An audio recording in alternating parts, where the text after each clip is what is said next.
Quando eu vou enumerando as experiências mais profundas que eu tive com a presença de Deus, com o poder de Deus, né, com intervenções sobrenaturais, a maior parte delas não aconteceu no ambiente de cultos e reuniões.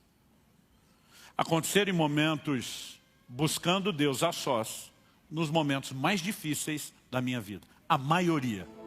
Inscreva-se no nosso canal e seja abençoado com mais uma dose da palavra. Sabe, eu e você precisamos ter isso no coração, como algo firme, ter isso em mente. Nós não podemos negociar valores. Quando Deus estabeleceu princípios, leis, mandamentos, ordenanças, é para que a gente os obedeça, não é para que você negocie. O rei disse, olha, eu já podia matar vocês de cara, mas a música vai tocar de novo só para vocês. Eu vou dar uma segunda chance. Vocês podem não ter consequência. Pensa bem. Eles olham e dizem, não temos o que pensar, não tem o que falar, não tem o que conversar. Nós não vamos dobrar e ponto final.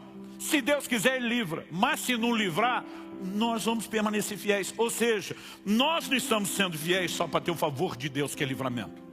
Nós permaneceremos fiéis com livramento ou sem. Nós permaneceremos fiéis porque devemos isso a Deus, porque Ele é digno, ponto final. Não tem negócio.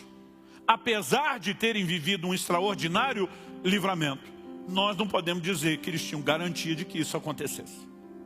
Quem está entendendo, diga amém. Precisamos de fato pensar sempre, em primeiro lugar, em Deus. Eu lembro de um camarada que veio para uma conversa dizendo, pastor, fiz besteira, destruí meu casamento, me envolvi em inúmeros adultérios. Falei, você fez isso porque? Ele falou que eu estava com raiva da minha mulher. Olhei para ele e falei, o que é que Deus tem a ver com isso? Ele falou, como é que é? Não, eu quero saber o que é que Deus tem a ver com isso. Porque você não feriu só a sua mulher, você feriu a Deus. O que é que Ele te fez de mal? Ele ficou me olhando com os olhos arregalados como quem disse, nunca pensei em Deus na história toda até agora. Quando José, no Egito, está sendo dia após dia assediado pela mulher de Potifar, sabe qual é o posicionamento dele? E diz, como cometeria eu tamanha maldade contra Deus? Se a fidelidade a Deus não é o ponto de partida de toda a nossa conduta, nós não vamos ter a conduta que deveríamos. Mas nós precisamos entender, antes de mais nada, antes de qualquer pessoa vendo ou não vendo o que acontece, há um Deus a quem devemos honrar. Há um Deus diante do qual nós não podemos e nem devemos negociar valores. Quem está entendendo, diga amém. Então, não se negocia valores. A segunda coisa a ser dita e destacada aqui, é que eles conseguiram, no meio dessa situação, desfrutar da presença do Senhor. Pastor, de onde o Senhor está tirando isso? Versos 24 e 25. O rei vira para os seus conselheiros e diz, nós não lançamos 3 homens no fogo. Os caras dizem, é verdade. E diz, mas eu estou vendo 4. Ele está dizendo, tem um ali que nós não jogamos.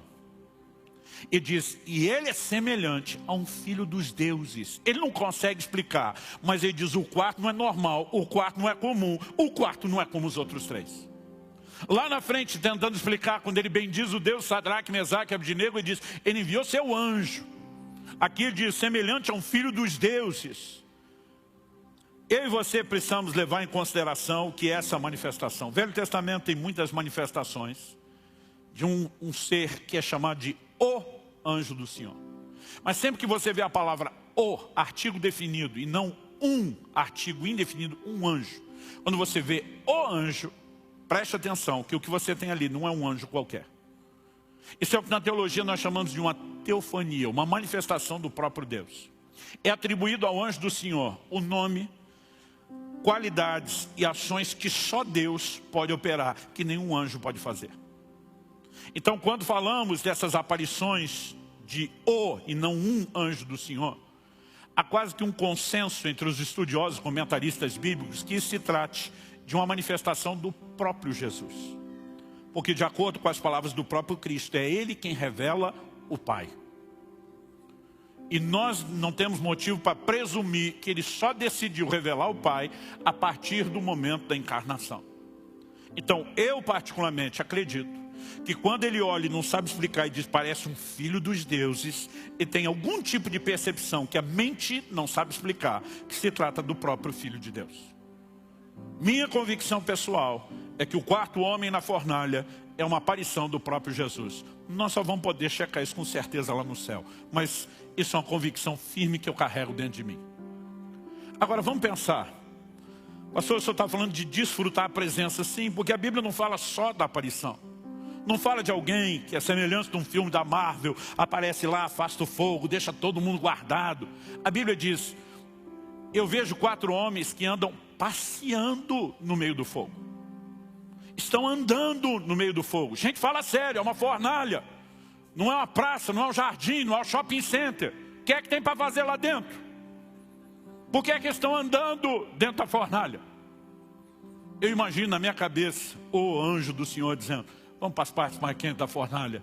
Faço questão de mostrar o meu poder. Eu fico imaginando o que é que está rolando ali, gente.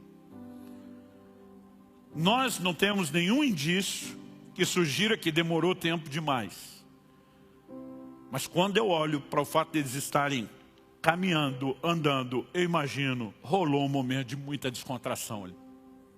Eu acredito que eles foram sobrenaturalmente tocados, sustentados e ministrados pela manifestação daquela presença de Deus. E quando eu olho para as Escrituras, eu percebo que em momentos difíceis, parece haver uma provisão diferenciada da presença de Deus à nossa disposição. O apóstolo Paulo diz em 2 Timóteo, no capítulo 4, nos versículos 16 e 17, na minha primeira defesa, ninguém esteve comigo, todos me abandonaram. Mas ele inicia o verso 17 dizendo, mas o Senhor esteve ao meu lado e me fortaleceu. Quando eu olho para a minha própria vida, e agora o que eu vou falar é estatístico, mas está alinhado com o que eu vejo nas Escrituras. Quando eu vou enumerando as experiências mais profundas que eu tive com a presença de Deus, com o poder de Deus, com intervenções sobrenaturais, a maior parte delas não aconteceu no ambiente de cultos e reuniões. Aconteceram em momentos buscando Deus a sós, nos momentos mais difíceis da minha vida. A maioria. Há uma provisão da presença de Deus para sustentar a mim e a você. Ele disse que estaria conosco todos os dias. Ele não disse que estaria com a gente só na hora difícil. Mas a hora difícil é um momento para Ele demonstrar que nunca deixa de estar ao nosso lado. Quem está entendendo, diga amém. E eu e você precisamos aprender a usufruir a presença do Senhor no meio da prova. Paulo e Silas foram presos em Filipos por pregar o Evangelho, por fazer a vontade de Deus, por fidelidade, não pela falta dela.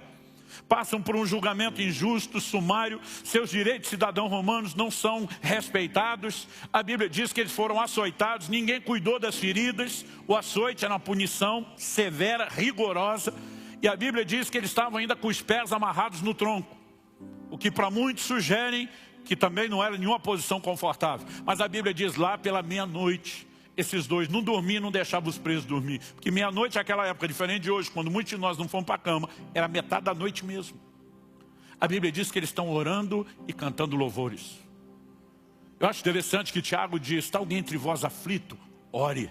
Está alguém entre vós contente? Cante louvores. Eu imagino Paulo e Silas, um olhando para o outro.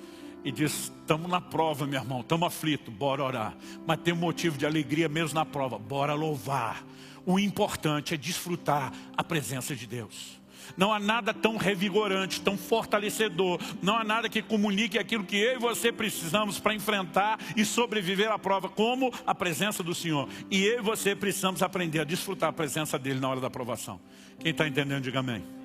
Se você foi abençoado por essa palavra, por favor não se esqueça de se inscrever nesse canal e deixar um gostei nesse vídeo. Assim, você nos ajuda a continuar esse trabalho que tem abençoado muitas vidas através da palavra de Deus. E para você que quer ir ainda mais fundo no conhecimento da palavra, na descrição dos vídeos há sempre indicações de livros e conteúdos que vão te abençoar e te ajudar no seu crescimento espiritual. Não deixe de conferir e que Deus te abençoe.